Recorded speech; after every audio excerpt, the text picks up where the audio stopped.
네, 안녕하세요. 농업지식 채널 짓다. 오늘은 전문가분들을 모시고 이야기 나누는 농담 시간입니다. 그런데 자, 오늘 분위기가 심상치 않습니다.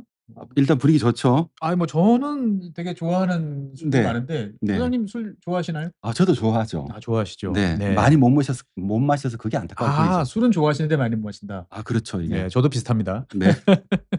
그런데 이제 오늘 지금 놓인 술은 우리가 평소에 뭐 동네 마트나 이런 데서 흔히 볼 수 있는 술은 아닌 것 같은데.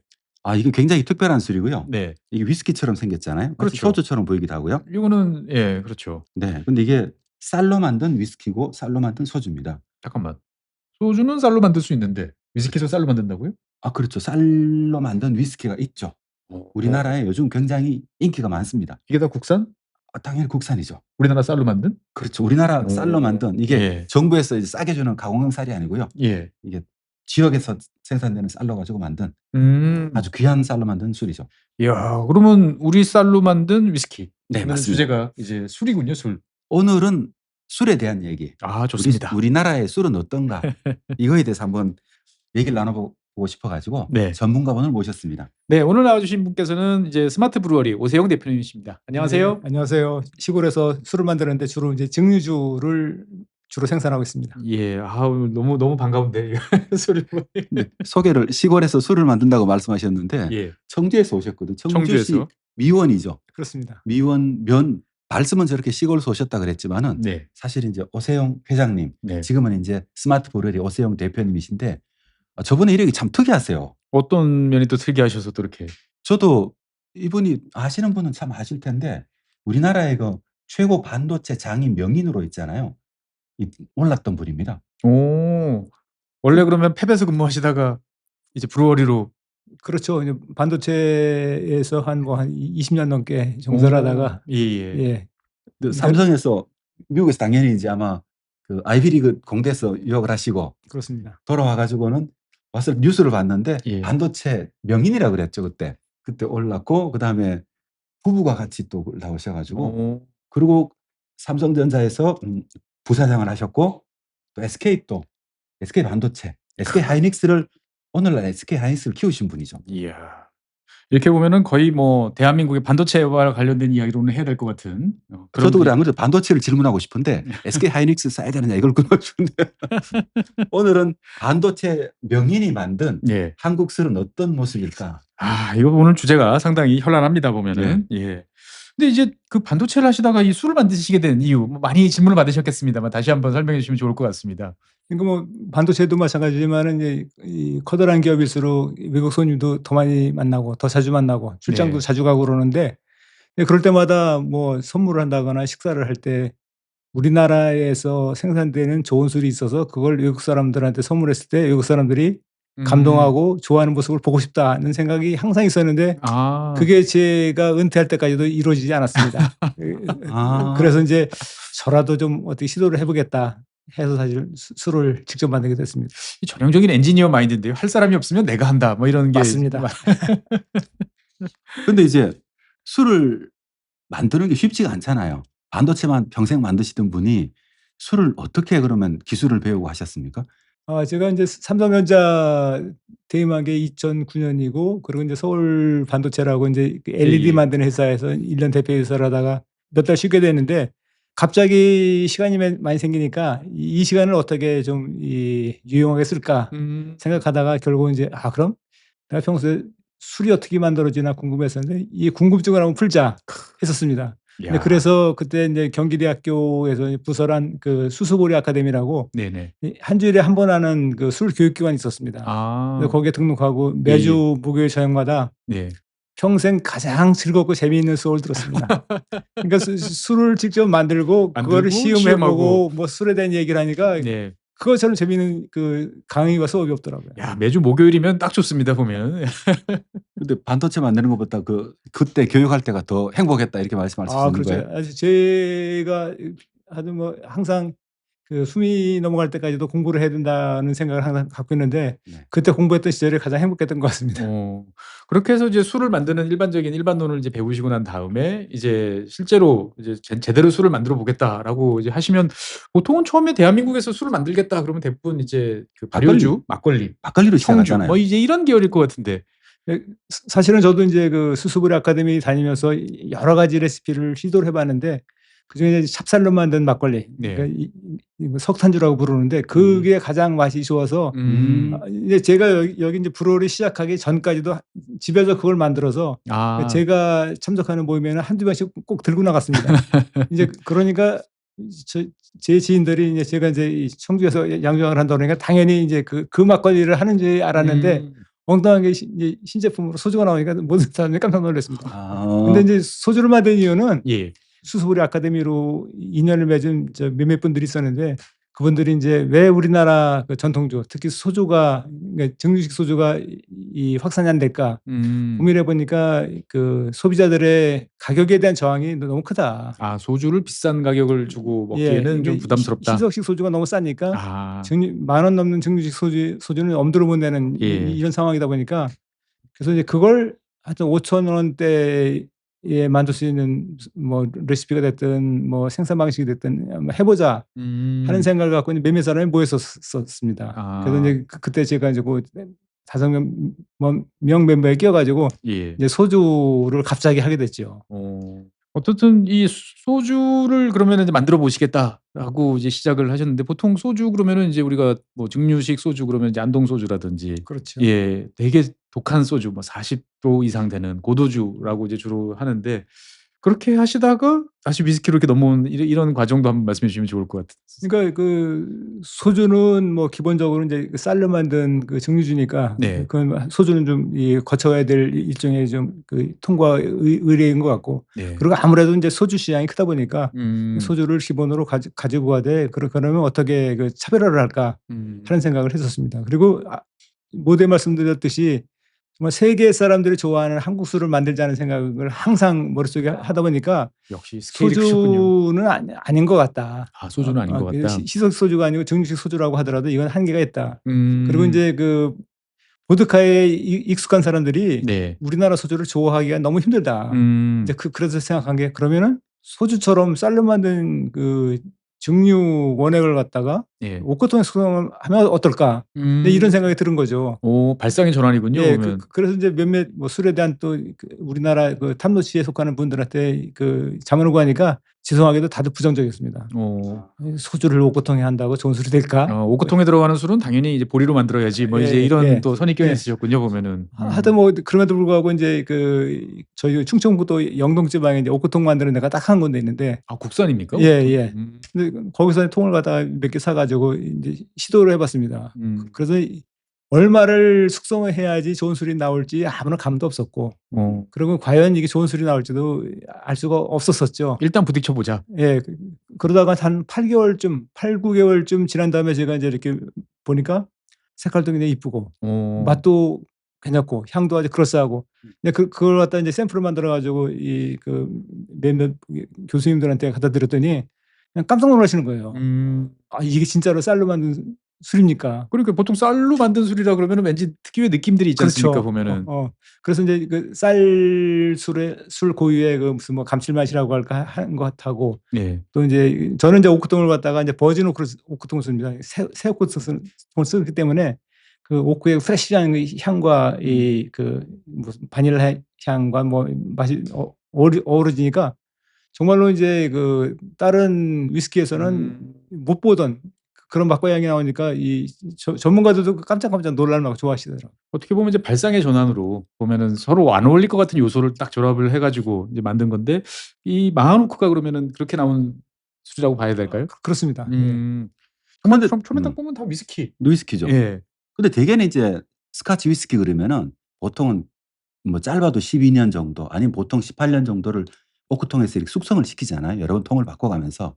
근데 우리나라에서는 사실 그렇게 하기 굉장히 어렵잖아요. 근데 어느 정도를 숙성시켰는데 이런 정도의 퀄리티가 나왔는지 궁금합니다. 그래서 이제 우리나라 기온하고 뭐 스코틀랜드나 이런 데 기온하고는 틀리기 때문에 네. 숙성 조건도 분명히 다를 거고 숙성의 결과도 다를 거라는 건 예상을 했었습니다. 근데 막상 해보니까 우선 제일 그 큰 차이가 증발량이죠. 그러니까 증발량. 예, 스코틀랜드에서는 1년에 뭐 2% 안팎 네네. 증발된다고 그러는데 천사, 우리나라에서 천사들이 가져간다고 하는. 예. 우리나라에서 해 보니까 15% 정도가 증발이 되더라고요. 아, 그럼 이 장기로 내버려둘 수는 없군요. 상온에서. 예. 그러니까 뭐 한 5년 넘게 숙성을 하면은 그냥 뭐 이제 반 이상이 거의 절반이 그냥 다 그러게요. 없어지는.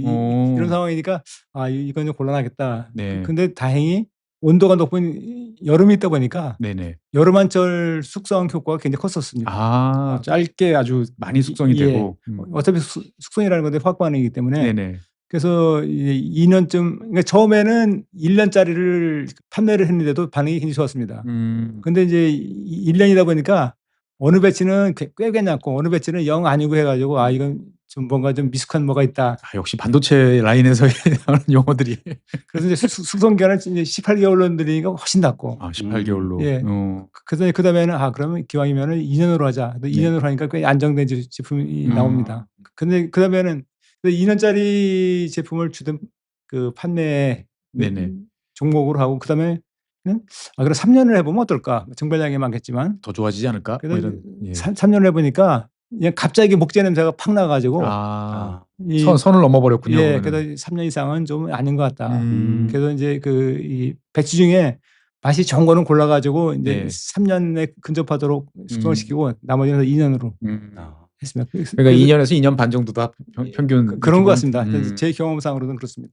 그러고 보니까 스코틀랜드는 이제 좀 온도가 낮고 좀 습하고 뭐 이런 그렇죠. 느낌들이 좀 있는데 생각해 보니까 이제 최근에 아시아 국가들 위스키도 종종 있지 않습니까? 뭐 일본 같은 경우도 뭐 산토리부터 시작해가지고 유명하죠. 유명해서 사실 네. 뭐 요즘엔 구할 수가 없고 뭐 대만 같은 경우도 최근에 이제 많이들 갖고 오시고 그러는데 그런 아시아 국가들도 이렇게 우리 이 마하노크처럼 대부분 한 2, 3년 이런 정도 숙성인가요? 아니면 더 길인가요?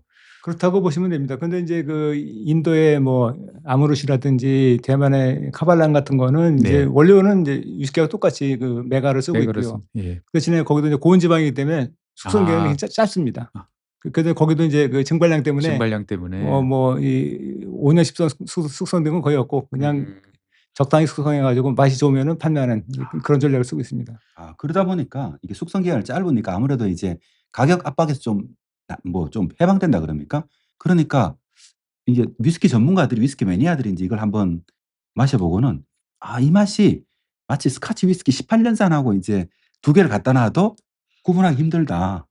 그 저도 이제 이거를 처음에 선물 주셔가지고 네네. 이제 마셔봤을 때 기억이 있어요. 이게 뭐 위스키인가? 그리고 이제 처음에 마셨는데 풍미는 있는데 그 어떻게 보면 향이 약간 좀 거북스러울 수도 있는데 그런 건 그렇게 강하지 않고 또 목넘김도 좋고 그래가지고 그렇죠. 야 이거 되게 깨끗하다는 느낌이 되게 많이 들었던 기억이 있어요. 보면은. 예, 그렇죠. 그러니까 이제 그 위스키 하면 우선 떠오르는 게 피트 향인데 뭐 피트 향이라는 건 뭐 있을 수가 없는 이 공법이고 그렇죠. 또 미국의 그 법원처럼 뭐 피트 향이 없는 건 똑같지만은 옥수수로 만든 술하고 쌀로 만든 술하고 또 차이가 있으니까. 그러니까요. 그래서 뭐 잘만 그 방향을 정립하면은 라이스 위스키라는 게 하나의 또 이 위스키의 카테고리가 되지 않을까 이런 생각과 희망을 가지고 있습니다. 그래서 현재 지금 이 만드시는 술들은 이제 우리가 보통 뭐 주정용으로 뭐 이제 공급되는 이제 저렴한 가공용 쌀이 아니고 우리 일반 밥쌀 같은 이제 좋은 쌀로 이제 만드시는 거죠, 보면은. 그렇습니다. 1년에 그 사용하시는 쌀 양은 어느 정도 되시나요? 쌀의 양이 그렇게 크지는 않습니다. 왜냐면은 제가 굉장히 작은 규모의 공장에서 시작을 했기 때문에 그 규모는 크지 않고 그리고 이제 지난해 6월 달에 이제 공장을 지어서 이전을 했는데 근데 뭐 한 달에 쓰는 쌀의 양이 한 3톤에서 5톤 사이. 월 3톤에서 3톤, 5톤. 엄청난 양인데요. 초창기에 그 몇백 킬로 쓰던 시절하고 그러니까요. 많이 바뀌었습니다. 사실 이게 저 스마트 브로레라고 근데 만드는데 직접 가봤잖아요, 거기 또. 개소식을 할 때 딱 가봤는데 보통 우리나라 양조장들이 있잖아요. 최 박사님 직접 방문하면 좀 실망하는 경우가 많거든요. 저도 몇 군데 가봤습니다. 근데 좀 실망스럽죠. 옛날에 있는 양조장들은 나름대로 운치가 있는데 요즘 만든 양조장들은 그런 게 없는데 여기를 가보면은 굉장히 정성을 많이 기울였다는 생각이 확 들거든요. 강 옆에 이렇게 브루어리를 세웠는데 굉장히 이제 현대식 건물이긴 하지만은 공장 건물들이 좀 이렇게 값싸게 짓잖아요. 이 건물은 절대 값싼 건물처럼 안 보이게 이렇게 만들어가지고 이걸 보면서 저는 누가 여기를 방문하는 걸 기대하고 이렇게 만드셨나 이런 생각도 좀 했었거든요. 그런 건 아니고요. 뭐 저기 그 방문이야 하겠죠. 그렇지만 방문객을 위해서 그렇게 지은 건 아니고요. 뭐 말씀하셨다시피 거기에 강도 있고 산도 있고 굉장히 아름다운 광경을 지닌 동네고 네네. 또 그 앞에 강에 옛날에는 수달이 살았답니다. 아. 그래서 이제 좀 환경을 깨끗하고 깔끔하게 좀 하자. 이제 이런 생각이 1번이었었고 네. 두 번째는 제가 지금도 생각하는 게 야, 양조장을 내가 10년 더 일찍 시작했으면 얼마나 좋았을까 하는 후회가 되는데 이제 사람이 활동할 수 있는 나이가 있으니까. 그래서 최근에는 이제 저희 딸하고 같이 이제 운영을 하고 있는데 딸한테 물려줄 생각을 하다 보니까 우리 딸이 과연 잘할까 양조장을. 그래서 만약에 양조장이 망하든지 전업을 하게 되면 다른 용도로 쓸 수 있게 공장 설계를 그렇게 했습니다. 아, 처음부터 또 이 심려가 깊으셨군요, 보면은. 근데 최근에 이제 많은 분들이 해외여행 다니시면 특히 유럽 같은 데 가보면 예전에는 그냥 뭐 대도시 위주였지만 지금은 이제 와인 브루워리라든지 뭐 와이너리라든지 뭐 브루워리라든지 이런 곳 많이 이제 많이 가죠. 가다 보니까 사실 우리나라에도 좀 그런 곳이 있으면 좋겠다 싶은 생각이 들었는데 드디어 이제 만드셨군요, 보면은. 예, 그래서 이제 와이너리나 디스틸러리는 워낙 뭐 유명한 데도 많고 네. 대규모인 데도 많고 또 성과가 높은 데도 많기 때문에 관광객들이 정말 찾아오는데 그야말로 이제 찾아오는 양조장인데 우리나라 시골 양조장들은 너무나 영세하고 그러니까요. 술 만드는 거 이외에 다른 산업하고 연계를 시켜서 좀 멋있게 발전시키자 하는 생각을 하는 분들이 많지도 않고 그리고 일단은 영세하다는 게 이제 생산량이 적은 것도 있지만 사람이 없습니다. 그렇죠. 이제 생산량이 커지고 매출이 있어야 사람도 뽑고 이제 뭐 관리도 하고 그럴 예, 텐데. 개발하는 사람, 관리하는 사람, 무슨 마케팅하는 사람 뭐 경영을 할 수가 있는데 그게 안 되다 보니까 하여튼 뭐가 부족해서 항상 부족한 예. 거죠. 그래서 저는 어떻든 지금 이 스마트 브루어리 주변에도 경치가 좋고 말하면은 다른 몇 개 물론 경쟁자일 수도 있겠습니다만 유사 업종 분들이 들어오셔 가지고 포틀랜드 맞아요. 미국 갔다 가면은 이제 다들 골프 카트 같은 데 이렇게 우르르 타 가지고 이렇게 순회하지 않습니까? 여기서 한 잔 먹고 그렇죠, 또 저기 그렇죠. 가서 한 잔 먹고 이제 보면은 그러면서 이제 비교도 하고 뭐 여러 가지 이제 재밌는 일들이 벌어지는데 좀 그러면 좋겠다라는 생각도 드네요, 보니까. 예, 그래서 이제 저도 뭐 지금도 아직 꿈을 버리지 않고 있는데 그래서 저희 동네 청주시 미원면 일대가 정말 한국의 양조장의 뭐라고 할까 좀 뭐 모델 아. 뭐 하든 뭐 이 양조장과 농업과 양조장 밸리 같죠. 네. 물길을 따라서. 양조장, 농업, 뭐 관광, 뭐 교육 이런 것들이 좀 융합된 그런 단지로 컸으면 어떨까 하는 생각을 합니다. 보통 술은 이제 뭐 여러 가지 요인이 있습니다만 이제 원료가 되는 이제 곡물의 질도 중요하고 또 한편으로는 이제 물도 중요하다. 뭐 두 가지가 사실은 뭐 네네. 그게 이제 제일 많이 차지하는데 이 미원면 같은 경우는 두 가지 요건에 어떻게 이제 좋다 이렇게 평가하시는 거죠, 보면? 그렇죠. 일단 뭐 쌀의 품질은 옛날부터 좋다고 소문이 나 가지고 이름마저 미원 아닙니까? 청주가 또 소로리가 옆에 있잖아요. 음. 그러니까 쌀의 원조. 쌀의 원조라고 그리고 일컬어지는. 이제 뭐 물도 뭐 계곡 사이로 흐르는 물이 항상 있고 아, 네. 물이 정말 많아요. 물도 수량도 수량도 풍부하고. 많고. 네네. 그래서 뭐 아는 분은 아시겠지만 사실 술 만드는 요건이 좋은 농산물과 양질의 물이라기보다는 풍부한 농산물과 풍부한 수량입니다, 사실은. 아, 일단 양이 많아야. 예. 특히 뭐 정류를 할 때는 뭐 네네. 물을 많이 쓰기 때문에. 음. 그래서 뭐 그런 조건에서는 굉장히 좀 좋은 좋은 환경이라고 곳이죠. 생각을 하고 있습니다. 저는 이제 이걸 물어보고 싶었거든요. 이제 우리나라에서 어쨌든 대표님께서 만드신 이 술이 마하노크가 술풍병회에서 여러 번 수상을 하셨잖아요. 최고의 술로. 굉장히 많은 수상을 하셨고. 근데 이제 이렇게 좋은 품질의 술을 만들어내는 비결 같은 게 있잖아요. 뭐 여러 가지 공정들이 있을 텐데 뭐다 소개하지는 못하겠지만 그래도 이 공정은 정말 중요하더라 이런 거 있으면 하나 팁 정도 하나 알려주면 좋을 것 같아요. 각 주종마다 동일 제품을 생산하는 어느 누구보다도 한 5가지 정도 차별화된 포인트를 심자. 한 가지도 아니고 5가지. 예. 이야. 그래도 이제 왜 5가지냐면은 5가지를 해봤자 어느 사람은 5가지 중에 뭐 1개는 이미 하고 있고 어느 사람은 2개를 하고 있고 아마 그럴 거기 때문에 5가지 정도 하면은 남들하고 확실히 차이가 나지 않을까 하는 생각을 해서 이제 아까 말씀하신 원료의 측면, 두 번째는 이제 발효의 측면, 또 세 번째는 증류, 네 번째는 숙성. 이제 하여튼 뭐 술 맛을 가장 크게 내고 영향을 주는 게 이제 4개 인자라고 하는데 그래서 각 인자마다 한두 개씩 정말 특별한 걸 다 집어넣습니다. 사용하시는 쌀은 뭐 별도의 품종을 이렇게 활용하시는 거죠, 보면? 그래서 이제 쌀 품종도 이야기를 많이 하길래 제가 이제 여러 가지 품종의 쌀을 갖다 테스트를 해보니까 예. 발효 단계에서는 아주 미미하나마 차이가 있을지 없을지 모를 정도의 뭐는 있는데 증류를 하면요. 일단 증류해버리면 이제 차이가 전혀 없습니다. 그렇긴 하겠네요. 네. 예, 증류라는 건 사실 다 이렇게 평평하게 만들어버리는 예. 느낌이 있으니까. 예. 오히려 증류 기술은 더 중요하겠네요. 그러니까 그 증류가 지금 아시다시피 그 상압에서 증류를 하느냐 또 진공에서 증류를 하느냐에 따라서 술 맛이 많이 변하지 않습니까? 다단 증류 방식입니다. 예, 그래서 안동소주 같은 거는 이제 이 상압 단식 증류로 하는 방식이고 예. 대다수의 소규모 양정들이 하는 거는 이제 가마부다 하든지 안 그러면 다단식 증류기로 하지 않습니까? 예. 그러니까 과거하고 이 증류하는 기술이 많이 변화했고 발전했기 때문에 음. 오히려 지금은 증류기 때문에 소주가 많이 평준화가 됐습니다. 어떻게 보면 사실 증류라는 게 술 역사에서 보면 상당히 혁신적인, 혁명적인 그럼요. 이제 그런 기술인데 저희는 너무 좀 무시하고 있다. 뭐 이런 생각도 사실 좀 들어요 보면은. 근데 사실 이제 위스키는 증류 기술이 굉장히 중요할 것 같거든요. 위스키를 할 때 보통은 이제 초류부터 버리고 이런 공정을 확립하는 게 굉장히 중요하잖아요. 그래서 저는 이 술을 맛보고 사실 우리나라에 여러 소주를 많이 맛봤는데도 불구하고 제 입맛에는 솔직히 좀 안 맞았거든요. 이제 방송 용어로는 이 정도로 순화해서 얘기를 하는 거죠. 근데 이제 이걸 딱 마셨을 때는 저는 솔직히 깜짝 놀랐거든요. 빈말이 아니고요. 여러분들이 아마 이 술을 사고 싶어도 사실은 잘 못 구해요.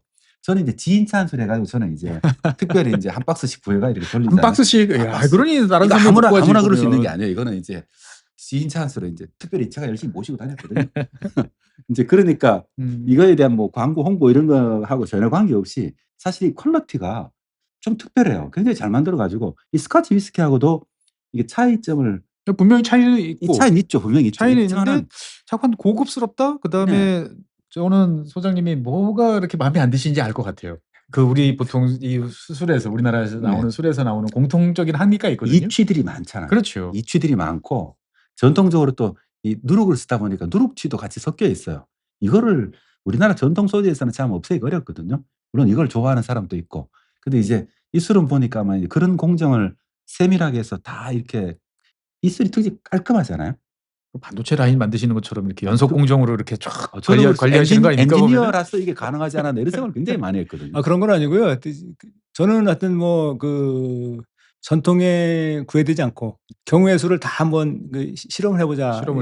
하는 관점으로 갔습니다. 그래서 이제 그 쌀을 예를 들더라도 쌀을 쪄가지고 고두밥을 만들어서 식혀서 만드는 게 대부분의 공장이고 일반적인 방법이죠. 근데 이제 저는 이제 그 공장이 작기도 했거니와 쌀을 이 더운 날씨에 또 쪄가지고 말리고 하는 게 이게 보통 일이 아닐 거다 해가지고 처음부터 팽함이라는 걸 썼습니다. 팽함이라는 거는 이제 쌀을 그 팽함의 공장으로 보내면은 이 수분을 집어넣어서 급속 팽창을 시키면서 이제 가루를 만드는 공정이거든요. 이제 그걸 하면은 꼬두밥 공장이 사라집니다. 그렇죠. 근데 이제 그 한국에서 전통주를 만드시는 대부분의 분들은 꼬두밥 을 안 쓰고 팽함이를 쓴다 그러면 저건 이제 싸구려 막걸리 공장 공법이다 이렇게 생각하는 분들이 이래 많습니다. 하여튼 그래서 이제 팽함이를 쓰니까 훨씬 공정도 단순해지고 맛도 오히려 새로운 맛이 있고 그리고 관리하기도 훨씬 쉬울 것 같아요. 예, 그렇죠. 근데 이제 그게 하나고 또 두 번째는 그 아까 말씀하신 거 누룩치를 선호하지 않는 젊은 층이 의외로 많습니다. 맞습니다. 그래서 그러면 입국을 쓰자. 근데 이제 입국도 마찬가지로 전통주의자들은 왜 우리나라 고유의 누룩을 안 쓰고 일본식의 입국을 쓰냐라고 이제 뒷소리를 하는 분들이 있는데 술이라는 게 뭡니까? 맛있고 향좋고 하면 그렇죠. 최고지. 전통이라는 건 정말 어떻게 보면 이 거북살스러운 거칠은데 그래서 이제 그렇게 했고요. 그리고 이제 증류도 이제 안동소주식의 상압이 아니고 이제 그 감압을 써가지고 저온에서 그러니까 40한 7, 8도에서 이 증류가 되니까 그러니까 고온에서 할 때 없던 성분들이 많이 남아 있고 고온으로 가열했을 때 탄다든지 변형하는 그런 변형도 줄어들고 향과 맛이 없어지니까 깔끔할 수밖에 없고요. 그리고 이제 감압 증류라면은 진공 증류라면은 그 숙성 기간을 많이 단축할 수가 있습니다. 그런 이점도 있고 그렇죠. 어쨌든 이런 이제 특히 위스키 스타일의 이런 거 하려고 그러면 이제 이제 참나무 통도 이제 오크통도 되게 중요한데 오크통 중요하죠. 아까 이제 국내에서 이제 이거를 확보를 하신다고 그랬는데 국내에 이제 오크통 만드는 회사가 있습니까? 예, 그 충북 영동에 한 군데가 있는데 그분이 예전부터 이제 무슨 정부 소액 과제로 해가지고 아마 오크통을 생산한 지는 10년이 넘은 것 같더라고요. 근데 이제 국산 오크통을 쓰는 데가 없다 보니까 그렇죠. 그냥 장난감 오크통 정도 만들어서 이제 뭐 액세서리로 팔고 이제 그렇게 이제 연명을 하시던 분이었었어요. 예. 그러다가 이제 제가 쓰겠다 그러니까 아주 굉장히 고마워 하셨는데 진짜 이 저기 예. 예. 상도의를 좀 어기셨죠? 그래서 이제 제가 아마 처음으로다가 그 집 오크통을 쓰면서 그 실험을 다 해줬는데 시장을 형성했죠. 그러니까요. 국산 오크통 시장을 만드셨죠. 그러다가 이제 만옥과 시장에 나오고 이제 많은 분들이 야, 그 오크통 어디 거야? 그러니까 당연히 궁금하지 먹으실 것 않겠습니까? 같은데요. 보면은. 그래서 국산이고 이제 충북 영동이라고 그러니까 이제 갑자기 다른 분들이 글로 이제 몰린 거예요. 그러면 생산 캐파는 뻔한데 보면 예. 그러니까 이제 그분이 이제 공급에 문제가 생긴 거죠. 이게 어떻게 보면은 그냥 술이다라고 생각했지만 거슬러 올라가면 물도 있고 나무도 있고 뭐 임업 가공 뭐 이런 여러 가지 문제들이 다 걸려 있군요 보면은. 그렇죠. 그래서 이제 그 처음에는 이제 이 소주 같은 술로다가 위스키 만드는 것도 좀 안 어울린다고 생각했지만 한국의 오크통이 외국의 오크통의 그 맛과 향을 낼 수가 있느냐에 대한 의문점이 너무나 컸었죠. 근데 막상 해보시니까 뭐 차이는 있으나 충분히 오히려 더 독특함이 있다. 그러면 현재 지금 만드시는 술이 지금 앞에 나와 있는 것들이 이제 보면은 일반 증류주, 소주, 그다음에 이제 옥통에 넣어서 이제 발효시킨 이제 위스키, 만오크 스타일인데 다른 술도 혹시 계속 뭐 연구라든지 출시하고 계신 게 있으실까요? 많죠. 저는 특히 이제 진은 좀 소개해 주셨으면 싶거든요. 여기 이제 뭐 진이 4종류가 있는데 저희 양주장 면허가 지역 특산주입니다. 지역 특산주. 예, 이제 뭐 지역 특산주는 이제 그 지역의 그 농산물을 원료로 해서 이제 술을 만들어야 되는 제약 조건이 있습니다. 네네. 근데 사실 그 지역의 농산물로다가 술을 만들면은 그 지역 농산물의 차별 이런 거 갖다 드러내야 되는데 이게 안 되는 게 우리나라 지역 특산주의 뭐 90%가 다 이제 쌀로다가 술을 만들다 보니까 이게 맛에 구분이 안 되는 겁니다. 구분이 안 된다. 그래서 그럼 이게 지역 특산주가 이게 이제 호을뿐이고 진정한 그 지역의 무슨 뭐 특성을 갖다 드러내려면 어떻게 해야 될까 생각하다가 결국 이제 진을 생각한 겁니다. 그래서 쌀 이외의 지역의 산물. 이제 저희 같은 경우는 이제 저희 고장에서 쌀도 많이 나지만 사과도 많이 납니다. 그래서 여기 진에는 다른 진하고 특이하게 사과가 다 들어가 있습니다. 원래 진이라고 그러면은 그 노간주 나무 열매를 주니퍼베리 해가지고 노간주 나무 열매는 기본적으로 다 들어가고요. 다 들어가고. 사과가 들어가고 또 어느 제품에는 또 저희 동네에서 많이 생산하는 또 인삼도 약간 들어가고 뭐 등등등 해서 지방의 산물과 지방의 그 식물들을 집어넣어가지고 특이하게 봄, 여름, 가을, 겨울로 이제 표현을 했습니다. 사시사철 술에 이렇게 취해 있으면 되게 기분이 좋을 것 같은. 진도 굉장히 향을 중요시하는 술이잖아요. 이번에 사실 제가 교토를 잠시 다녀왔었는데 교토. 저 진을 만드는 브루리를 방문하기 위해서였어요. 아니 잠깐만, 일본에도 진을 만듭니까? 일본에서 최근에 이제 진을 만들기 시작했는데 키노비라고 이제 공항에도 막 팔더라고요. 그래서 그걸 보면서 느꼈던 건 뭐냐면은 일본의 향을 가지고 이제 쌀 증류주죠. 쌀 위스키에다 일본의 향을 녹여냈더라고요. 그러면 그쪽에 있는 녹차부터 시작해가지고 무슨 산초라 가지고 만들고 그다음에 유자 같은 거 있죠. 유자도 만들고 해가지고 굉장히 다양한 향을 해가지고 일본의 향을 소개하고 그걸 보면서 굉장히 인상 깊었거든요. 사실 술은 입으로 마신다라고 보통 이야기를 하지만 사실 코로 이제 들어가는 것도 상당히 중요한데 향이 반이죠 술은 또. 그러니까 이제 진도 사실 저는 진 하면 옛날 영국에서 이제 뭐 1펜이면 죽을 만큼 마시고 2펜이면 죽는다라고 하는 싸구려 이제 진 그 시절이 자꾸 떠오르긴 하는데 어쨌든 이제 저도 저 진을 보고 있으면서 우리나라의 그 소주의 새로운 가능성이라 그럽니까? 맑은 술인데 굉장히 다채로운 향들이 나잖아요. 뭐 어떤 게 우리나라의 향일까? 저는 이것도 아마도 우리나라 술 산업계의 새로운 이정표를 끊지 않을까. 과연 어떤 재료가 저 진과 가장 잘 어울릴 것 같아요. 사실 어느 지역을 떠올릴 때 생각해 보면 우리는 보통 풍경도 떠올리지만 이제 소리도 있고 냄새도 있고 이제 그럴 텐데 우리가 되게 소홀했구나라는 생각이 좀 들더라고. 오늘도 이제 오는데 아들놈이 그러더라고. 아빠 저는 여름이 좋아요. 그래서 왜? 그랬더니 소리가 있잖아요. 매미 소리. 소리로 상징되는 계절이 여름밖에 없다라는 거죠. 이야. 그런데 생각해보니까 술은 이 냄새로 또 그렇죠. 그러니까 어떻게 보면은 저 회장님이 보시면은 오크통으로 숙성하는 한국의 소주 위스키, 쌀 위스키죠. 저는 이것도 하나의 고유명사의 이름을 좀 가졌으면 좋겠거든요.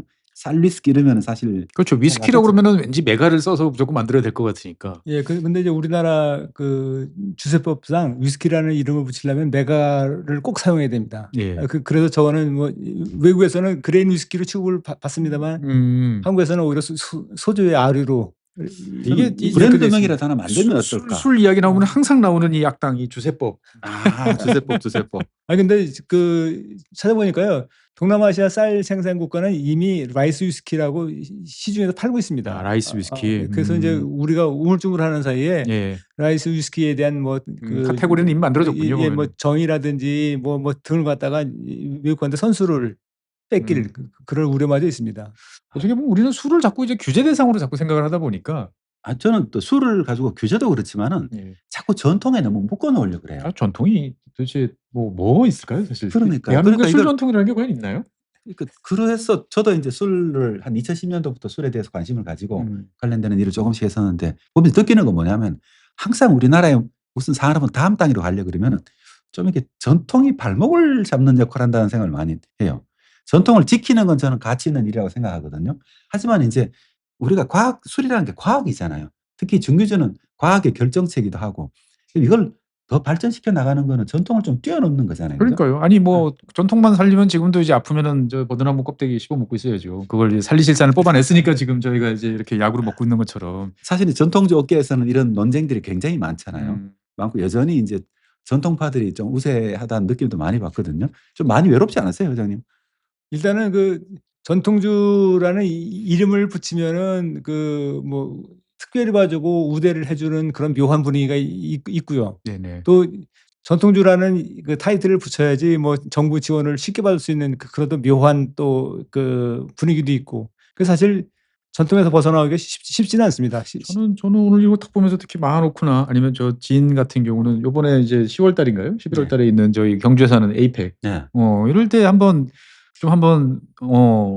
활용되면 어떨까라는 생각이 참 들어요, 보면. 익숙하면서 다르잖아요, 보면. 아, 그렇죠. 에이펙 담당자님들 우리나라에 라이스키 좋은 거 있습니다. 어쨌든 최근에는 이제 뭐 우리가 그 맥주부터 시작을 해 가지고 여러 가지 브루어리들이 이제 되게 많이 됐고 여러 가지 다양성은 많이 갖춰지는 것 같은데 의외로 그 인기들이 이제 오래 못 가더라고요, 보면. 그래서 저희 집에서도 이제 과거에 보면 다종다양한 맥주들이 되게 많았는데 최근에는 다시 이제 옛날식으로 돌아가더라고요. 그래서 그렇죠. 집사람이랑 "이거 왜 우리가 다시 이렇게 돌아가지?"라고 했는데 결국은 "맛이 없어." 뭐 이런 이야기로 이제 회귀가 되더라고요. 아무래도 품질 관리에 좀 많이 실패하는 경우들이 많은 것 같고. 제가 뭐 하여튼 뭐 그 술 생산자로서의 입장에서 보면은 뭐 네. 두 가지 요인이 있는 것 같습니다. 일단은 소비자들이 이제 그 젊은 고객층들이 대부분인데 그분들은 그 맛을 한 번 보려고 술을 사지 그러니까 좋은 술을 선별해서 계속 마실 의향이 거의 없습니다. 그래서 그런 사회적인 분위기가 있고 또 하나는 대기업의 시장 지배력이 너무나 큽니다. 예를 들어서 우리나라 뭐 술 시장이 1년에 뭐 10조 정도 된다고 그러는데 희석식 소주가 3조가 넘습니다. 그렇죠. 그리고 이제 희석식 소주라는 게 그것도 증류주기 때문에 저기 주세를 72%를 내지 않습니까? 그래서 기재부의 입장에서 보면은 희석식 소주 만드는 그 두 회사가 엄청나게 그냥 뭐 귀중한 회사일 겁니다. 근데 그에 반면에 뭐 그거에 한 1000분의 1 정도밖에 세금을 안 내는 뭐 이 그 지방의 군소 업체들이 아무리 이야기를 해야 귀담아 들어줄 정부 부처가 사실 없다고 봐야죠. 농식품부도 그렇고 기재부도 그렇고. 말씀 듣다 보니까 이제 회장님은 외부인이라 그러긴 못하지만 어쨌든 다른 산업 분야에서 오랜 경험을 쌓으시고 이쪽으로 오셨잖아요. 그런 시각에서 봤을 때 우리나라 전통주 사업에 대해서 이거는 좀 아쉽다 이런 게 좀 있으셨어요? 그렇습니다. 많지만 그중에 하나를 찝어서 최근에 제 생각을 말씀드리자면 일단 규모를 좀 키워야 됩니다. 그래서 규모의 경제가 돼야지. 여기서도 규모네요. 그러니까 이 기승전 항상 규모로 저희 방송은. 그리고 하여튼 그 시중에서 이런 술이 있구나 하는 걸 갖다가 이렇게 알리려면은 한 달에 한 5만 명쯤은 뿌려야지 된다 그러더라고요. 근데 사실 시골 양주자 한 달에 500병도 못 만드는 데도 꽤 있을 겁니다. 그래서 일단은 좀 그 규모에서 많이 밀리다 보니까 크지를 못하고 그리고 그 규모가 커야지 할 수 있는 게 많이 생겨납니다. 그래서 좀 네. 저희 지금 뭐 지역 특산주 양조장이 뭐 800개가 넘는다 그러는데 네. 이게 한 80개 정도로 줄이고 경치가 좀 커지고. 규모를 좀 키우면 어떨까? 우리나라 술 산업도 마찬가지 똑같이 보면서 저도 여러 양조장을 다녀보면 느낀 거는 사실 이제 어떻게 술 가끔 맛이 있어가지고 양조장을 방문해 보면은 조그마한 방에서 되게 만듭니다. 만들다 보니까 많이도 만들지도 못해요. 근데 작으면 문제가 뭐냐면은 이게 품질 관리가 안 된다 그럽니까? 원료 관리도 안 되고 품질 관리도 안 되고 그러니까 맛이 들쭉날쭉하는 거죠. 그래서 어떤 때는 맛있는데 어떤 때는 맛이 없어요. 한 번 맛없는 걸 먹으면 다시 안 그렇죠. 찾거든요. 다시 가기 쉽지 않죠. 이게 우리나라에서 가장 큰 문제가 아닌가 싶었어요. 저 다른 여러 가지 이유가 있지만은 사실 규모가 이것도 어느 정도 규모가 안 받쳐주면은 이게 사실 품질 관리라는 게 쉽지가 않거든요. 그래서 소비자 입장에서 봤을 때는 어디 가서 맛있는 술 한번 마시면 다시 구하고 싶은데 이게 예. 사실 구하는 것도 사실 꽤 쉽지 않은 일인데 이 대표님이 지금 이 술들은 어떻게 그 인터넷이나 이런 데서 보통 전통주는 그 인터넷에서 판매가 되는 걸로 알고 있는데 예, 그렇습니다. 인터넷에도 판매를 하는데요. 네. 하여튼 그 소주는 그래도 뭐 쉽게 그 수급이 되는데 네. 마흔워크는 아까 말씀드린 대로 이제 오크통에서 2년을 숙성해야 2년 되기 숙성이 때문에 되니까. 수량이 딱 정해져 있습니다. 아. 그래서 사실은 이제 마흔워크 뭐 홍보해 주시겠다는 분들이 주변에 많은데 저는 오히려 홍보하지 말라 그럽니다. 아. 그 홍보하시면 제가 욕 먹습니다. 사실 저는 이 뭐 몇몇 지역 가보면 참 눈에 띄는 것들이 그런 것들이 있더라고요. 이제 그 지역의 가게에 가면 저 술이 있네. 그렇죠. 다른 지역에 가면 없어. 아. 그러니까 그 술 때문이라도 내가 가면 대표적으로 이제 강릉에 있는 아. 이제 뭐 브루어리 이제 아, 버드나무 그렇죠. 브루어리 버드나무 같은 브루어리. 예.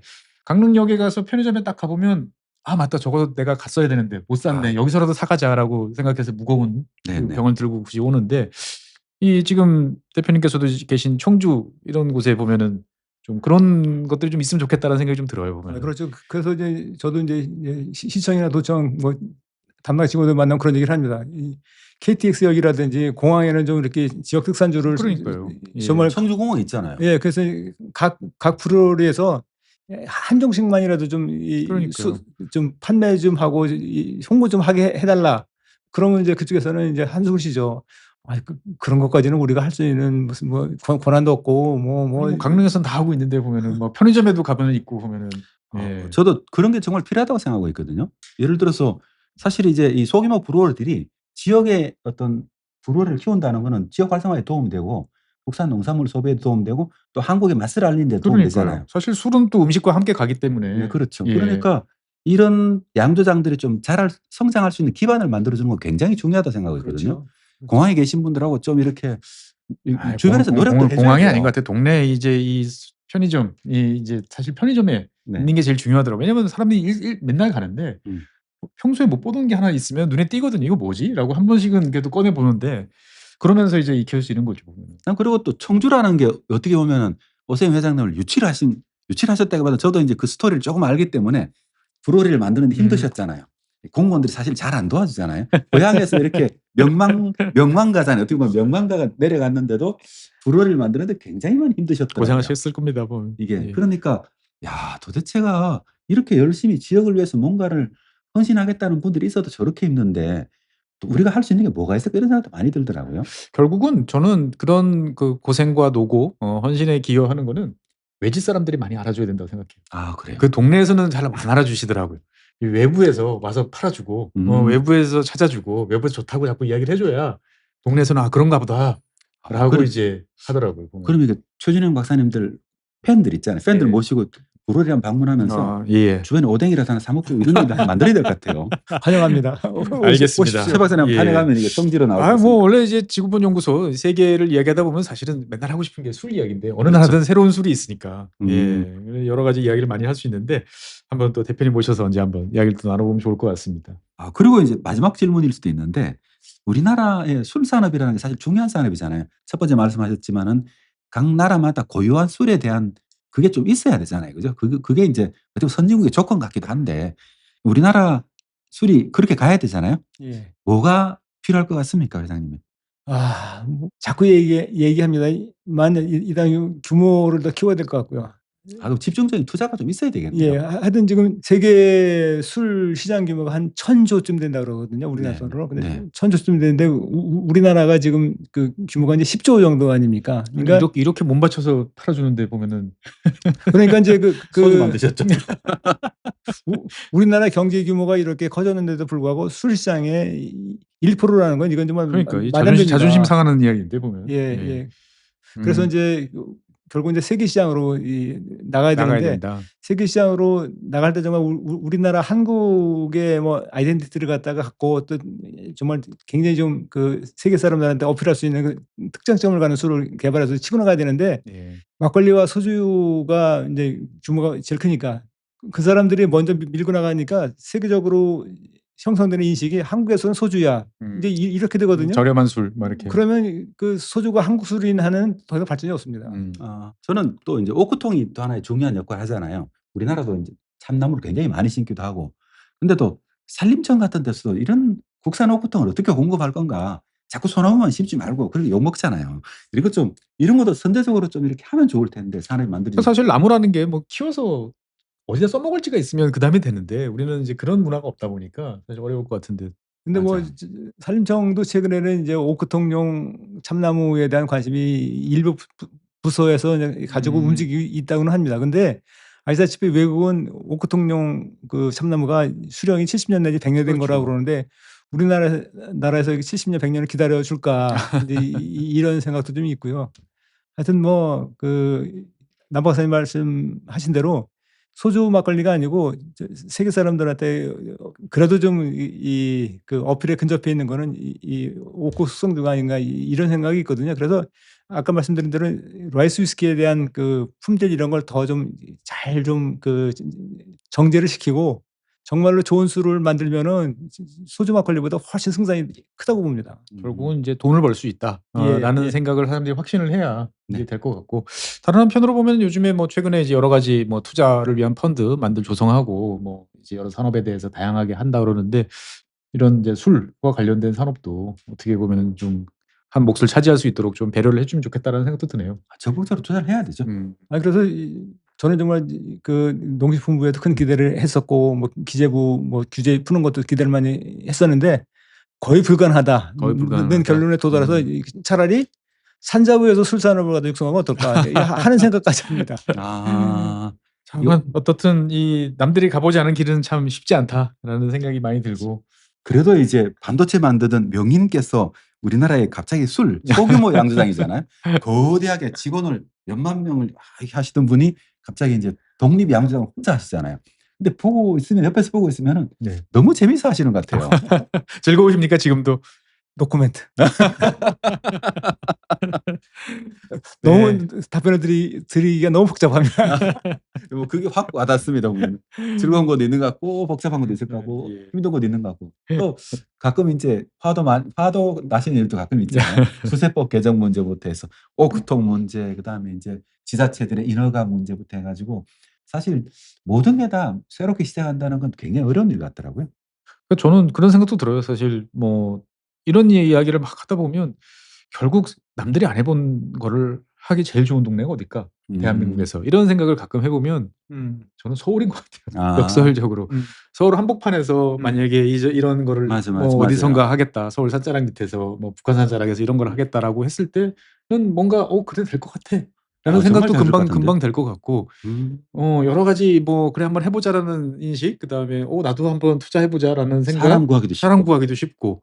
어떻게 보면 참 이게 아이러니한 가장 어떻게 보면 지역에 적합한 업종인데 거꾸로 생각해 보면 서울 한복판에서 하는 게 가장 쉬울 수도 있겠다라는 생각. 결론 이래 나면 안 되잖아요. 그러니까 결론 이렇게 나면 안 되고 사실 저런 양조장 정도가 이제 상당부 정도에 갔으면 청주시에 갔으면은 청주시에서 이거를 가지고 마치 성심당 빵집 같이 될 수도 있잖아요. 그죠? 아니 저는 왜 이걸 오늘 자꾸 이제 강릉 이야기가 나오는데 네. 이 중앙부처 공무원들 가면 제일 반가워하는 지자체가 두 곳 있습니다. 네. 강릉, 대전. 이 두 분들은 뭘 들고 오는지 확실해요. 첫 번째 이제 대전에 오시는 분들은 무조건 성심당 빵을 들고 오세요. 네네. 종류도 다양하고 그러니까 대환영. 강릉에서는 커피를 기본으로 하고 뭔가 하나 플러스 알파가 이제 더 들어오는 거예요. 버드나무 맥주도 좋죠. 예. 그러니까 어쨌든 이게 그 동네를 상징하는 무엇이다라는 게 자연스럽게 돼 있는 거죠 보면은. 청주는 쌀에 청주는 뭐지? 라고 기원지기 됐고 생각하면 청주의 쌀이 스키. 청주의 그것도 특산물은 괜찮은데? 반도체인가? 반도체네요. 양조장을 해오면서 뭐 답답한 것도 많고 해가지고 결국은 기다리고 기대를 하면 안 되겠다.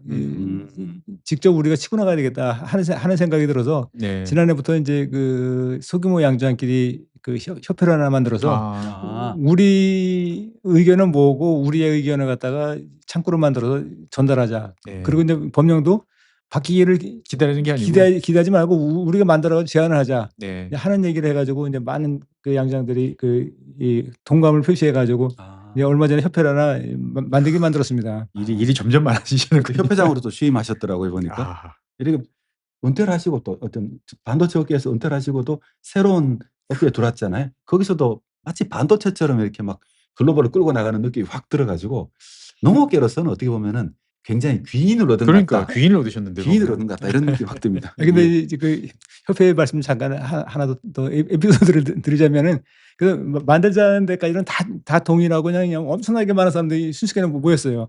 그래서 이제 그럼 이 협회 만드는 것까지는 내가 저기 뭐 부족한 거 다 지원해주고 또 도와줄 테니까 해보십시오. 그래서 이제 정관도 만들어드리고 다 해서 이제 드디어 이제 회장 뽑는 절차만 남았어요.